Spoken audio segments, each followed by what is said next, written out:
Hello everyone, welcome to my channel. So आज मेरा था IBPS PO प्री का एग्ज़ाम 4 शिफ्ट में था, लास्ट शिफ्ट में। तो आज मैं एनालिसिस शेयर कर रही हूँ कि मेरा एग्ज़ाम कैसा था, कैसे क्वेश्चंस आए थे और जिनका पेपर 30 को है तो आप उससे थोड़ा आइडिया ले सकते हैं। सबसे पहले मैं आपको ये बता दूँ कि आज पूरे दिन की ये सबसे मैं कहूँ तो ईजी शिफ्ट थी, ईजी टू मॉडरेट बोल सकते हैं आप। पर क्वांट वाला सेक्शन ठीक था, जिसकी अगर क्वांट अच्छी तो अच्छे से वो 25-26 क्वेश्चन ईजिली बना लेगा।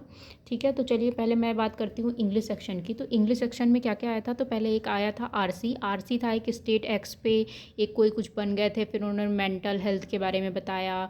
देन ये बताया कि बच्चों का डेंटल ये सब चेकअप होना चाहिए, पेरेंट्स से हमें कॉर्पोरेट करना चाहिए, ये करना चाहिए। तो इस पर एक आरसी था, उसके क्वेश्चन थे वो ईजिली डुएबल थे। तो मुझे तो वो आरसी सही लगा। बहुत ज़्यादा लोग बोल रहे हैं कि वो ट्रिकी है, तो हाँ एक दो क्वेश्चन ट्रिकी हो सकते हैं, पर बाकी वो ठीक था।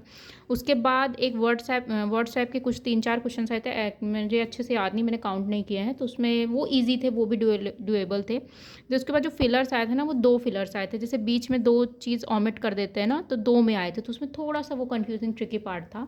उसके बाद रीअरेंजमेंट आया था, जिसमें 5-5 क्वेश्चंस थे, मतलब छोटे छोटे सेंटेंसेस थे, उसको बताना था कि कहाँ से शुरू हो रहा है, और उसमें नन ऑफ दीज का ऑप्शन भी था। तो एक उसमें ऐसा भी था जिसमें नन ऑफ द ऑप्शन सही था, क्योंकि उसमें जो पैटर्न थे वो सारे उसमें नहीं बन रहे थे। ठीक है, उसके बाद एरर डिटेक्शन आया था, वो भी ठीक था, बहुत ज़्यादा हार्ड नहीं था, बट हाँ ठीक था। उसके बाद क्लोज टेस्ट आया था एक, टाइगर पॉपुलेशन को कंजर्व करना, टाइगर्स कैसे इंपॉर्टेंट है, उसके ऊपर था। तो वो भी ठीक था। तो ये था इंग्लिश का। अगर मेरे अटैम्प्ट की बात करूँ तो मैंने किया है 27। पहले मैंने 28 समथिंग किए थे, पर एक दो क्वेश्चन में मुझे डाउट था, तो मैंने हटा के उसको 27 कर दिया, क्योंकि एक्यूरेसी के साथ कॉम्प्रोमाइज़ नहीं करना है। क्योंकि अब यही मेरा मानना है कि अपन 30 कर देते हैं, फिर वो थोड़ा बहुत, क्लर्क नहीं है, PO है ये, तो PO के हिसाब से भी 27 आई थिंक, अगर एक्यूरेसी अच्छी है तो ठीक ठाक है। देन उसके बाद हम बात करते हैं क्वांट की। तो क्वांट में सबसे पहले अप्रॉक्सीमेशन आया था, बहुत इजी था, कोई भी कर सकता, ओरली कर सकता है, इजी था। क्वाड्रेटिक इक्वेशंस आए थे, वो भी ठीक थे, नॉर्मल थे, कोई हार्ड नहीं था उसमें। ऐसा नहीं कि आप वेरिएबल नहीं बना सकते, वेरिएबल ऐसा कुछ भी नहीं था, बहुत ईजी थी जैसे हम करते हैं। उसके बाद टेबल DI आई थी। तो टेबल DI में क्या आया था कि उसमें मेल और फीमेल दिया हुआ था, सॉरी एक मतलब टोटल दिया हुआ था मेल और फीमेल प्लस मेल का। उसमें फीमेल का परसेंट दिया हुआ था 43, 40, 54 ऐसे करके, और उसमें आपको मेल निकालना था। तो कुछ क्वेश्चन तो मतलब डायरेक्ट ही बन रहे थे, वो भी ईजी थी। उसके बाद एक लाइन ग्राफ आया था, जिसमें रेड और आई थिंक ग्रीन पेन ऐसा कुछ दिया हुआ था। तो रेड और ग्रीन का सम दिया हुआ था, रेड दिया हुआ था उसमें, तो आप ग्रीन निकालो। थोड़ा उसके क्वेश्चन थोड़ा सा ऐसे घुमा के थे, बट ईजी थे, ऐसा नहीं कि आप उसको नहीं कर सकते। उसके बाद अर्थमेटिक था। अर्थमेटिक के मैंने ज़्यादा क्वेश्चंस तो नहीं देखे हैं, हाँ मतलब एक एक नज़रिए ट्रेन के था, और जिसकी अर्थमेटिक अच्छी, मैं बोलूँ मेरी अर्थमेटिक इतनी अच्छी नहीं है, तो मैं उसको PO लेवल की तो खास तौर से, क्लर्क तक में तो फिर भी चल जाता, PO में मैं बहुत ज़्यादा रिस्क नहीं लेती हूँ।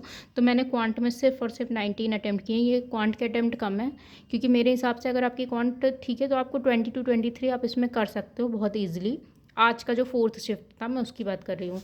देन उसके बाद हम चलते हैं रीजनिंग में।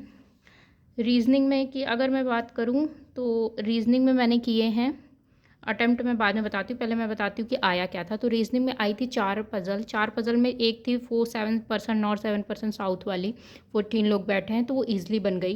देन उसके बाद पोस्ट वाली थी, ये वेरिएबल में थोड़ा सा इसमें प्रॉब्लम था, क्योंकि इसमें एक तो पहली बात ऐसे दिया था कि पोस्ट थी, उसके बाद वेरिएबल दिए थे, वेरिएबल के साथ C के ऊपर थोड़ा सा इसमें फंस रहे थे, मतलब ट्रिकी बोल सकते हो आप इसको, कि ये थोड़ा सा ट्रिकी थी। उसके बाद डे वेस्ड वाली भी आई थी, वो भी वेरिएबल की थी, पर वो इजीली बन गई थी, कि उसमें आई थिंक, मुझे अच्छे से तो नहीं याद है, वो मंडे टू सैटरडे करके कुछ दिया था, देन उसको करना था। फिर उसके बाद बॉक्स पजल आई थी, वो बहुत ईजी थी, 2 वेरिएबल पॉसिबिलिटी, विदाउट वेरिएबल थी ये। तो ये और ये विदाउट वेरिएबल थी, इसमें 2 में वेरिएबल थे, तो ये पोस्ट वाली थोड़ा सा ट्रिकी थी, ये नहीं थी। उसके बाद अगर हम मिसलिनियस क्वेश्चन की बात करें तो फॉरवर्ड बैकवर्ड्स काउंटिंग, जैसे वर्ड्स के इंथुजियास्ट था शायद, हाँ यही था, ऐसा कुछ था। तो उसके फॉरवर्ड बैकवर्ड थे, तो 3 आया था उसका आंसर। देन उसके बाद एक वॉवेल और कॉन्सोनेंट, ये मैंने स्किप कर दिया, मेरे पास टाइम नहीं था। देन उसके बाद ऑड वन आउट में ऐसा था कि वो 3-4 वो लेटर का कॉम्बो दिया था, उसमें बताना था ऑड वन आउट कौन सा है। तो उसमें ऐसा था कि 3-3 का वो था, कि फर्स्ट में 3 का गैप और एक में 4 का आ रहा था। ठीक है, उसके बाद चाइनीज़ कोडिंग डिकोडिंग आई थी, जिसके मैंने एक क्वेश्चन स्किप किया है, 4 किए हैं। उसमें भी ईजी था, छोटे छोटे थे, बहुत ज़्यादा हार्ड नहीं थे। तो रीजनिंग में मेरे अटैम्प्ट थे 29। तो अगर मैं टोटल अटैम्प्ट की बात करूं तो टोटल मेरे अटैम्प्ट हैं 75। अब क्योंकि ये जो शिफ्ट है ना, ये ईज़ी है as compare to other shift. Other shift में ऐसा नहीं कि बहुत ईज़ी है। हाँ, क्वांट वाला पार्ट ईज़ी हो गया, रीज़निंग ठीक-ठाक थी, इंग्लिश थोड़ा-सा ट्रिकी थी अगर सारे कंपैरिज़न में करो, और रीज़निंग के 1-2 पज़ल ट्रिकी थे, ठीक है? तो लेकिन जो बाकी जो फर्स्ट और सेकंड शिफ्ट आई है ना, वो बहुत हार्ड थी। मतलब क्वांट में भी लोगों के अटेम्प्ट ही नहीं हो रहे थे, 10-12, 10-12 ऐसे ही हो रहे थे। तो उसके हिसाब से ईज़ी थी, तो आई थिंक इसमें नॉर्मलाइज़ेशन तो होगा। लेकिन हाँ, अगर आपकी एक्यूरेसी अच्छी है ना, तो एक्यूरेसी से आपका बहुत ज़्यादा फ़र्क नहीं पड़ेगा। 2-4 नंबर, 5 नंबर का फ़र्क ऑफ कोर्स पड़ सकता है, फिर वो आईबीपीएस है, वो कुछ भी कर सकता है।